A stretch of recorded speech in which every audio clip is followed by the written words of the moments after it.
example, I'm just like, whatever, yeah, we'll do that. And then he said, oh no, you can't be a good person. So now we're even more mad. Like, how are you gonna be either publicly drunk or publicly on some type of drug, going up to some 15-year-old kids, because we were 15 at the time, asking us for help, knowing that we're obviously going to be able to know there's a reason for you needing help to walk somewhere.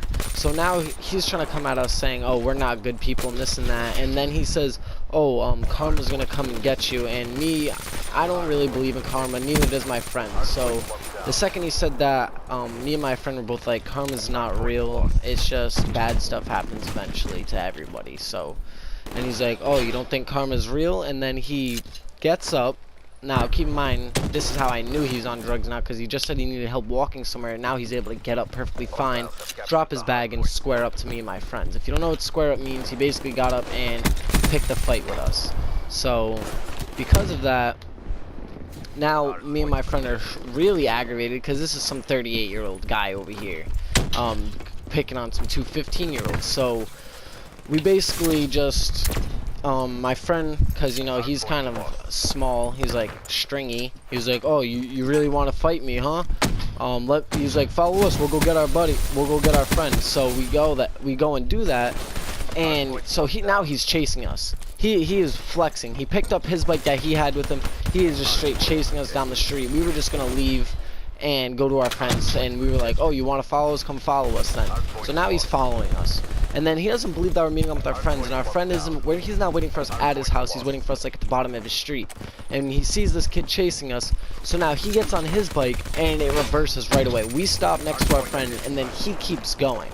So now we're in a full-on chase, because my friends and I, we have zero tolerance for that. We're not like hoodlums or anything like that. Well, I mean, at the time I guess we were, but at the same time we don't look for fights. We just, you know, if you're trying to pick a fight with us, we're not gonna like back down. So now we're chasing him, and there's a bike path and it leads into the city. So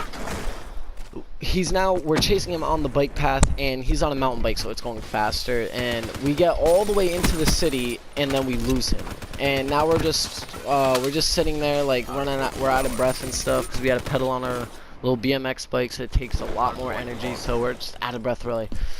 Now we gotta go all the way back. That was really pointless. And then just as we're about to turn around and leave, what do you know, we see this guy, and for some reason I have no clue why, but there was just a perfect opening.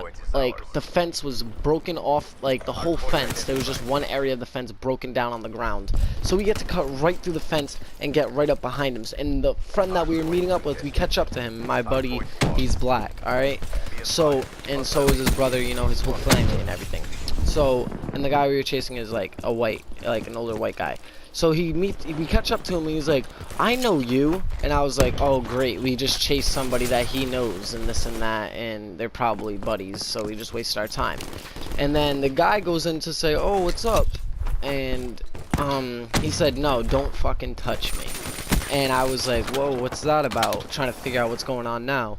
And then so my friend tells me, he's like, you call my little brother a nigger and a cotton picker and this and that and that. And keep in mind, his brother's like 12, 11 years old. I don't really know the exact age. 12, maybe 11. So now we're sitting here like, whoa, are you fucking serious? So not only are you sitting here doing drugs and this and that, but you're also like racist. And like that's huge for me, because a lot of my friends are black. Especially, that's one of my closest friends. I have two really close friends, and one of my closest friends is black. So now I'm heated. Like I'm so livid. Like I just want to like ruin this kid's day right in front of everybody, because now this guy was scared.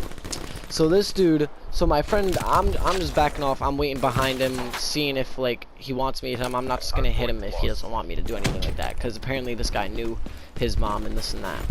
So now I'm just sitting there, I'm waiting, I'm like really antsed up, I'm like tense, I'm hyped up, like I really want to hit this kid, because, well, not kid, this guy, because like that's just, I have zero tolerance for people like that. So now we're just sitting here, you know, waiting to see what's about to go down. And then my buddy, well, hold on, I'm getting too ahead of myself. Some guy comes over, because we're making a huge like scene in the middle of the city on a Friday night, so everybody's out drinking, walking around the neighborhood and this and that.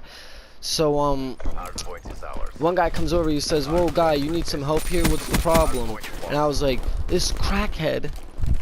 Well, I didn't think I said crackhead, did I? I don't think I said crackhead, because at the time we didn't really know what was the deal until after the fact. Darian told me he is a crackhead, but I said something like that. I was like, this high-ass motherfucker, or some shit like that, just apparently is racist and called his little brother a nigger and a con picker and this and that.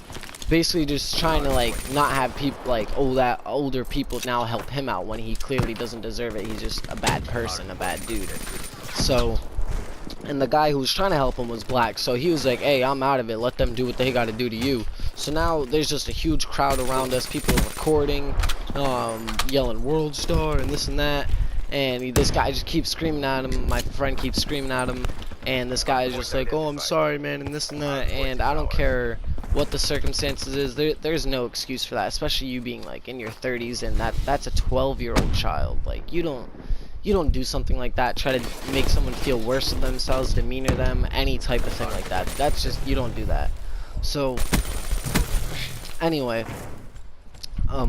so now we're at the point where my friend's absolutely livid. He wants to hit him, but he knows he can't because we're in the middle of the city. You know, someone will easily call the cops if it escalates to that. But what we did probably ended up being a lot worse of a situation, but we got away with it and everything was alright. So now this kid, this guy, I keep saying kid because I don't really respect him, so I call him a kid, but anyway, it's not a kid. This guy is basically just trying his hardest to get out of the situation, apologize for what he did, and you know, it's already too late. Yeah, you can apologize and not mean it, everything like that, so it is way too late for that. So we're just sitting there trying to figure out what we're gonna do with this guy, because it's not illegal, but it's just there's a level of respect you have in this time of like century and shit like that. But oof, my bad, I'm like getting dry throat. So now we're just sitting here, he keeps arguing with them, and then out of nowhere he just says, "Glenn, take his bike." That's I don't know if I've said it on my channel before, but that's me. My name is Glenn. So he says, "Glenn, take his bike." So he has his bike in his hand, and I just I take his bike. And my buddy, he had like some junk, like mongoose, like built bike that day. It was kind of junk, and his tire popped on the way chasing him. So now he has a popped tire. So my friend needed a bike, gave me more of a reason to steal that guy's bike. So I stole his bike, and long story short, we rode home, and that was pretty much the end of it. We never heard anything from that guy again. It was pretty much the end of the story right there. Like, he probably learned his lesson. He'll probably never call anybody anything or try to square up with any little kids anymore. My bad.